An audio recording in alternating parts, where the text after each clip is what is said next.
So the NBA offseason is here and it's in full effect. We got our first trade of the summer. And even though, yes, the names in this trade aren't the biggest names, like it ain't no superstar. This ain't a KD trade yet. It's not that. However, it does reveal what we potentially could expect in the upcoming weeks, because this certainly does shake a lot of things up in both East and Western Conference. For those who are unaware, the Memphis Grizzlies and the Orlando Magic got on the phone with one another, made a transaction, sending Desmond Bane over to Orlando, and in return, the Grizzlies receive KCP, Cole Anthony, 4 unprotected first-round picks, as well as a pick swap. For those who need a little bit more detail on this draft capital, well, it'll be this year's 16th overall pick, a Phoenix Suns first-round pick in 2026, and then you have the unprotected 2028, a pick swap in 29, and then a unprotected 2030 first-round pick from the Orlando Magic over to the Memphis Grizzlies. So yeah, a lot of draft capital, and it seems as if like that is the reoccurring theme that I see on my timeline, and a lot of other people who are discussing this, like, oh my goodness, it's a lot of draft capital for Desmond Bane. But I'm here to tell you, I think way too many people are focusing on the wrong thing. In all honesty, it makes a lot of sense for the Orlando Magic to go in this direction for someone like Bane, and in my opinion, the much more juicier side of this transaction has everything to do with what's going on out in Memphis, because you would certainly believe someone who's been a piece of the core of what's been going on out in Memphis for the past couple of years, you would yield a bigger return than just a bunch of draft capital. That's pretty interesting. But before we go over to Memphis, just quickly, let me explain to you why trading away a lot of draft capital for Desmond Bane for the Orlando Magic really and truly is not that big of a deal. Last summer, I predicted that the Orlando Magic were going to have a breakout season. And even though, yes, the season did result in a record of 500, please don't get that 41-41 record fooled. This team has a lot of things going for itself. Very special core: Franz Wagner, Paolo Banchero, Jalen Suggs, and a lot of other really great defensive wings or just overall athletes on this team that can really propel them in interesting conversations in this upcoming season. And the only reason why they were not able to reach that level of contending team is simply because of injuries. Franz Wagner, Paolo, Suggs, they all missed significant amount of time. Also, KCP, the addition of last offseason, who was supposed to provide a level of three-point shooting, veteran leadership, and consistency, yeah, that really didn't work out whatsoever. But even with all of that happening, this team still finished as the second best defensive team in the NBA. That has always been their calling card. Shout out to Jonathan Isaac. Also, Franz Wagner is a sneaky good defender. Jalen Suggs, a really good defender. And Paolo has continued to mature on that side of the floor as well. This team has always been a dominant force on the defensive side of the floor. They just need a lot more help offensively. They continue to struggle to shoot threes, space out the floor, and get any other scoring production outside their two stars in Paolo and Franz, and that's where Desmond Bane really aids them pretty immensely. Bane last year was a sneaky good offensive weapon for the Memphis Grizzlies. He was able to space out the floor, also picked up a little bit more passing and playmaking responsibilities, especially with Ja Morant being in and out of the lineup all season long. But more importantly, the degree of consistency and another scoring punch is what he is going to provide for an Orlando Magic team that consistently finds themselves on the wrong side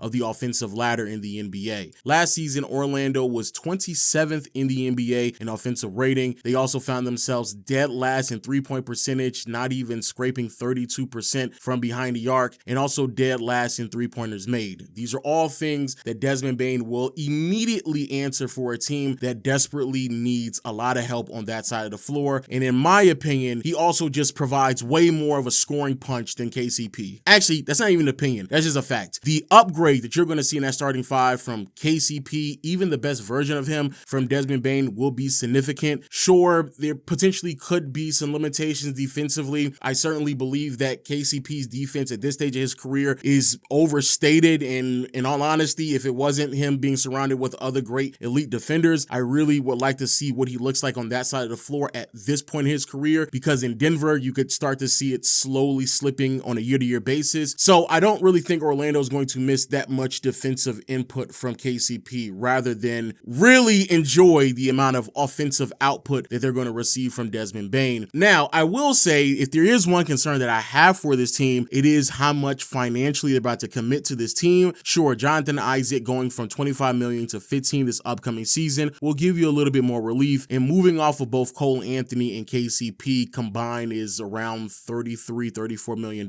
so that's going to help out as well. But Franz's contract is about to kick in. Paolo is expected to get an extension, and also this is going to be the first year in Jalen Suggs' new contract as well. And even though Suggs' contract does go down in value as it continues to progress, you're still spending a lot of money with this core four, and I just don't necessarily know how much you can really squeeze out of this team. However, the reason why you would go all in on a roster like this, regardless of the lack of star names and the level of commitment that you made in terms of financially as well as draft capital, is because of what's going on with Indiana right now. I said this on the timeline, and I'm here to tell you as well. I truly believe there's going to be a lot of teams, especially in the Eastern Conference with this upcoming year. The Bucks are up in limbo, the Knicks are a mess, and the Boston Celtics, it's going to take them another year to kind of gather themselves, especially with the Tatum injury. He's going to be sidelined for an entire calendar year. So there's a lot of things that are up in flux out in the Eastern Conference, and seeing the Indiana Pacers make the NBA Finals, I think a lot of teams out East are going to convince themselves that they are just one trade away. One fringe all-star or even all-star caliber player can be put on their roster, and they can propel them to compete alongside the Indiana Pacers, who made it to the conference finals last year and are now in the NBA Finals. And they have somehow been able to get 2 games off of the Oklahoma City Thunder, a series that many of us thought was going to conclude in either 4 or 5. So a team like Indiana being able to surprise a lot of people, propel themselves into conversation to compete at the highest level with a roster that isn't really star-studded, a roster that was pieced together with a bunch of trades of players that other teams were not willing to commit to. I do believe there's going to be a lot of teams like the Orlando Magic who can easily convince themselves that, hey, a couple of injuries kind of roll our way, especially with Suggs,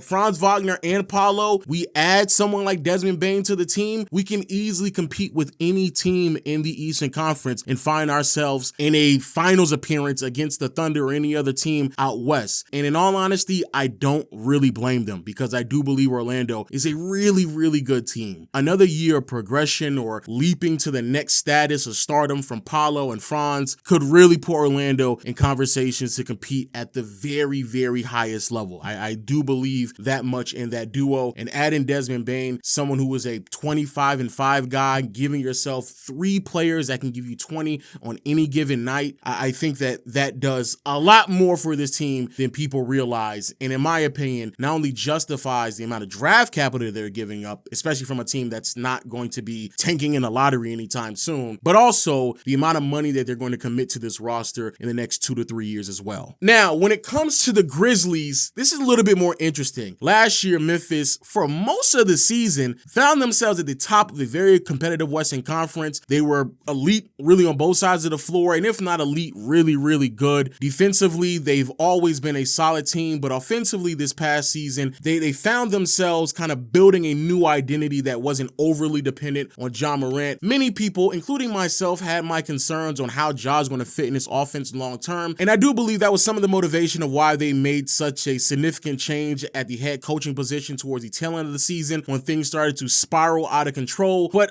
at the core of it all, Memphis is a really, really, really, really, really, really good team. The problem, however, is that the Grizzlies know from an organizational standpoint that even though they had one of the top seeds for most of the season, they are still far removed from competing at a high level. The GM himself openly acknowledged this, and I do believe trading someone like Desmond Bane really does validate a lot of people's concerns with the limitations of this core. As much as we may like or enjoy Triple J, Bane, and Ja, let's be honest with ourselves, that ceiling is second round exit at best, and they've been struggling to not only make the playoffs but make noise in the first round over the past couple of seasons, regardless of how great their regular season has been. I just have a hard time believing that you're not pivoting into a very extreme direction if the only thing you got for Bane was basically draft capital. I have a hard time believing that. And so the way I interpret this trade is that reality just set in for the Memphis Grizzlies. They knew for a fact that this team has already reached their ceiling with this core 3. It also would not have made any sense at all to keep them, knowing that they're already at their ceiling, and also knowing that Triple J's contract is coming up, because boy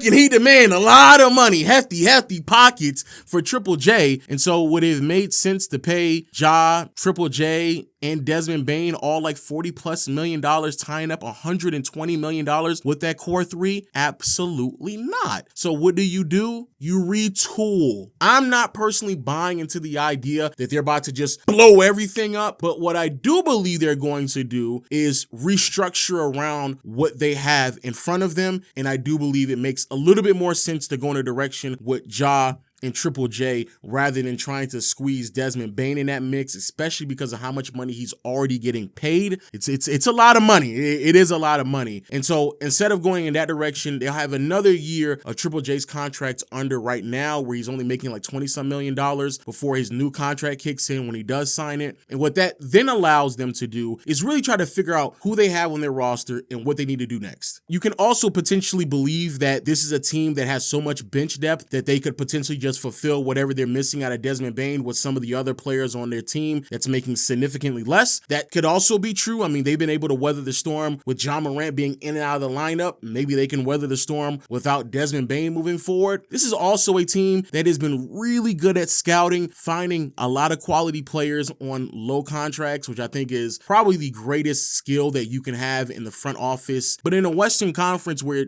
we're definitely moving in a direction where 48 wins is basically going to be the bare minimum to make the playoffs in the next 2 to 3 years, I just don't know if it makes any sense to commit to a team where the two best players is Ja Morant and Triple J. I love both of them, but they're definitely more complementary to other circumstances that just are not the Memphis Grizzlies. This is a team that really needs to be real with themselves, and I think that's something that tends to happen in the Western Conference, and a retooling is what they desperately needed. Regardless, though, I do think we should continue to anticipate some major moves coming out of Memphis. I don't believe that trading Desmond Bane is going to be the last move, but if it is, I mean, we're about to see 4 or 5 years of Ja Morant's career just be wasted on a team that clearly is just not going to be able to compete. I have a hard time believing that a Western Conference general manager is telling themselves going into next season that the big plan is that we need to move off of Desmond Bane so we can throw the Supermax contract at Triple J. I hope that's not it, but if it is it, boy, Memphis fans, I feel sorry for you. So be on the lookout for Triple J news. Not to say that we're going to hear it this summer, because I do believe that his value is probably the lowest it has been throughout his career. He had a really bad playoff series. And also I do believe more people are starting to be convinced that his ceiling offensively, he's getting really close to it. And even on the defensive side of the floor, the silly fouls, the lack of rebounding, there may be a ceiling there also, as great as he is on switches and even a lot of big men. But regardless, I do believe that Triple J is too much of their defensive identity for them to just give up on him too soon. But if the right price comes across the table, you got to take it. And I think that's what they're probably looking for in the upcoming months to potentially over the next calendar year. And then from there, if the right offer comes across, then you just restructure, retool around Ja, because truth of the matter is, even with Triple J, I think that this team has a very clear and defined ceiling. And it's always been at best second round exit, and they've been struggling to compete even in the first round or at times even make an appearance in the playoffs like this year. So very similar to how Orlando just convinced themselves, hey man, we're like a Desmond Bane away from competing. If you are Memphis, and quite frankly, if you're a lot of teams in the NBA, you can also convince yourself that, hey man, you know, there's a couple of teams that probably think they're closer to competing than what they are. You get on the phone and be like, hey man, you had a really great season, dog. You know what you need? You know what you need? You need yourself a defensive 4. Oh yeah, get after it. Nice gritty guy, knows his role. Get a little bit more offensively than a lot of other defensive forwards. And yeah, almost like an Evan Mobley type. I know exactly who I can get you. Triple J, dog. Only $23 million in his mid-20s. Who wouldn't want that? And that's where you start off at. Hey, that's my time. Let me know your thoughts in the comment section below. Look out for the Orlando Magic this upcoming year, because they will be a problem in an Eastern Conference that is up in flux. I think Orlando is going to take the league by storm. Also, look out for Triple J news as well. And finally, look out for all the new videos that we're going to upload on this channel. What makes it easier for you is if you hit the subscribe button and then a notification bell so you can be updated when we upload videos on these channels. The off season is right around the corner, my brother. Summer's here. Trade news is already going through, so it's going to be a good summer. It's going to be a good summer. With that being said, I'll see you all later. Peace.